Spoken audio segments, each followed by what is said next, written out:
So, guys, I want to talk about something that Off the Mic Sports Network said, and I have a lot of respect for him. I also like how he's extremely consistent, and I give him a lot of credit for that because I like OTR Central. I know OTR Central is talking about retiring, but one thing I like about Off the Mic Sport Network is that he's always on here every single day. He's doing multiple videos. He's like Jim Cornette. He has that Jim Cornette worth ethic of multiple videos. But there was something that he said that I disagree with, and I believe it was a very dangerous thing for him to say. Is that he did say that really the nail in the coffin, or one of the nails in the coffin, one thing that's leading to a slow death of AEW is AJ Lee returning. So I do want to talk about that. That I 100% agree on the side that it is an example of a missed opportunity with AEW, because obviously if they worked out things with CM Punk, and if they had that mentality, just like with New Jack, which is, you know what, wrestlers need to shut up and listen to veterans, or wrestlers need to shut up and listen to people who are more successful, like Jack Perry learning from CM Punk, hey, you know what, you don't do hardcore spots all the time, really, or hey, you know what, you're not going to do hardcore spots or angles to get off of television for a couple of weeks because you just want to be off of television and play the system, really get paid for staying home. I think that it would be a better place. And then also, if there are people like, Anthony Bowens or MJF or other wrestlers like that should be pushed, who want to learn to become better wrestlers and learn from CM Punk, that would be a better environment, really. And then, so ultimately losing CM Punk was a problem for these guys, but also just how they handled that situation and didn't really value CM Punk, or say like, okay, well, he's a veteran, and usually in professional wrestling, there's a veteran or somebody who's been successful, reached the mountaintop. What they say is gold. What they're teaching is listened to, and really with how Jack Perry responded wasn't good, really. So obviously when CM Punk left the company and now he's working with AJ Lee, and WWE's all like, everybody's elated about that. Yes, that is a very bad look for AEW, and yes, it's also a reminder for how they're choosing. They chose the Young Bucks, and they also chose not to fire Jack Perry to send a message to everybody. Okay, it's not just CM Punk, it's Jack Perry who should have been gone as well, really. Or even if they did something like fire him and they never brought him back, or fire him and then a year later they brought him back and say, okay, you learned from your termination. They could have done that. And like I said with Jack Perry, that I appreciate the redemption they showed last year with the angle. I appreciate that from him, but now there's really no value to him because he's been off of television for like about a year, really. So, they should have kept CM Punk, really, and they should have just developed the human resources after the first issue and say, hey, this is how we're going to square these issues. But yeah, it's all a reminder that CM Punk being in AEW was definitely a really big move for them. It shows a lot about like what could have been, really, but it does not kill AEW. Because first of all, there's a couple things I want to say that WWE is in a nostalgia run. Like, you have Brock Lesnar coming back, you have John Cena doing his final year, you have CM Punk, you have AJ Lee, you have Rusev, you have Aleister Black, and a couple other people that were popular like 5 or 6 years ago. So eventually it's going to run its course. And then with AJ Lee, she doesn't talk on the microphone. In my opinion, she doesn't have a personality outside of being like a tomboy, a cute tomboy. But eventually it's going to run its course, really. Like, there's really nothing super special to AJ Lee outside of the fact that she left the company because she had company issues. But outside of that, really, she's not like a megastar. This is not Stone Cold Steve Austin going from WCW and ECW to WWE. This is not Rob Van Dam, who can talk on the microphone, has a lot of great moves going from ECW to WWF back in the Attitude Era. This is not AJ Styles leaving TNA Wrestling, going to New Japan and WWE. This is not Will Ospreay, Kenny Omega going from New Japan to AEW, really. So this does not...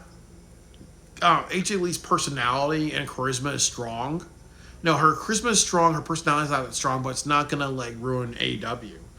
Right now, AEW, in my opinion, they have to learn from their mistake last year, which is pushing the right stars. Because last year, they pushed three stars, Hangman, Swerve, and Osprey, but they also got ruined last year because they pushed the wrong stars, which is John Moxley, the Death Riders, Orange Cassidy, Private Party, Jeff Jarrett, Satnam Singh,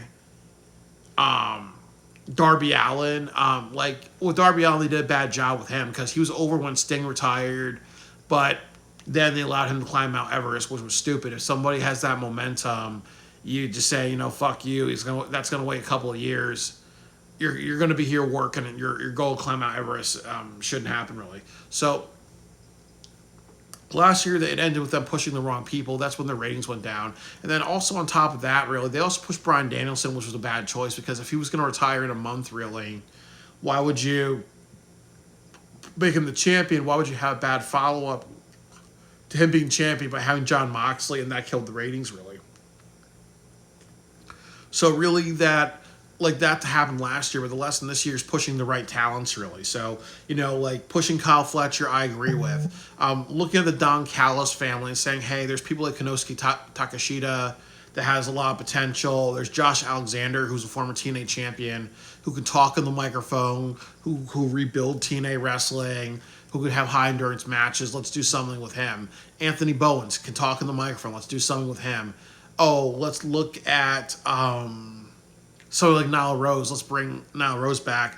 The Outrunners and Dalton Castle, who has a very loud personality. A lot of people like the metrosexual gimmick. Let's do something with him. Let's have Tony Storm. Let's do stuff with Willow Nightingale. Let's look at the roster. We'll bring back Eddie Kingston. And, Bandito is over. Brodito is over. We have MJF, so this is the thing they have to work on. That's going to make and break them. So are you going to focus on those people? Are you going to build them to the next level, really? Or are you going to do something like be like, okay, no, we're going to focus on Daniel Garcia, Jack Perry, who don't have a lot of charisma. We're going to focus on like WWE veterans.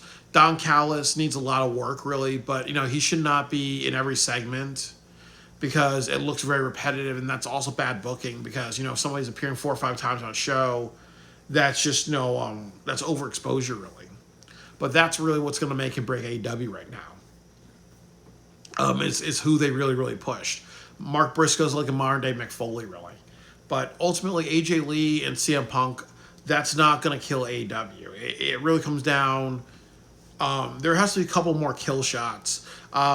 First of all, they have to keep counter booking AEW.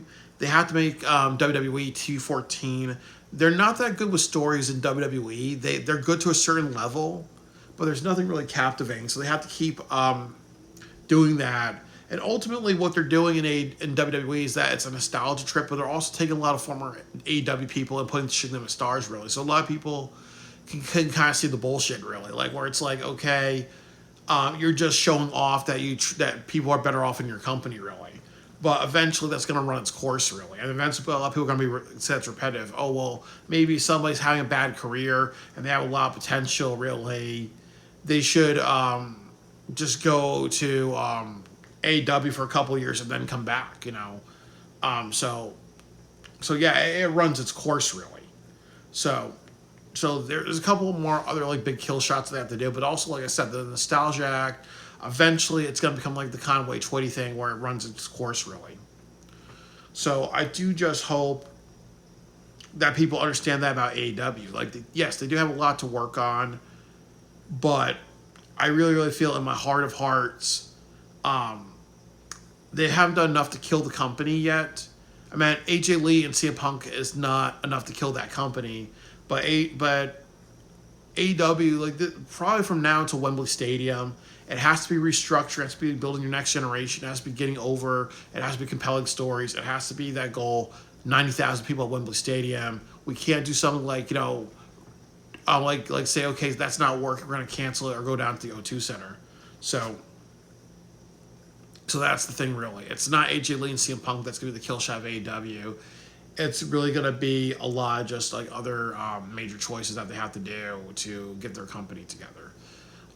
But definitely they're in a trend of where they need to fix a lot of shit in AEW. AJ Lee and CM Punk's not the kill shot. And even if you look at the match card, there's only 2 matches announced for WrestlePalooza: Brock Lesnar, John Cena, Io Sky, and Stephanie McKeer. But also, I will say, throw in there CM Punk and AJ Lee. But you have 6 or 7 matches announced for All Out. But honestly, if I had all the money in the world and I had to go to one show, I would definitely go to WrestlePalooza, because they're trying to make that a kill shot, and they're really trying to do a lot of shit with that. So obviously, it's the better show, really. I appreciate AEW for what they're doing with All Out, building new talents, pushing new people, but it's gonna take a while for that to kind of get over, really. That's gonna be like when Swerve, Ospreay, and K-Omega come back. What are you gonna do with them, really? So are you gonna like have them take other people's spots, or are you gonna try to make it so everybody's strong in every area, really? So like I said, AJ Lee and CM Punk, they don't kill AEW, but AEW now working on growing is what's going to kill them.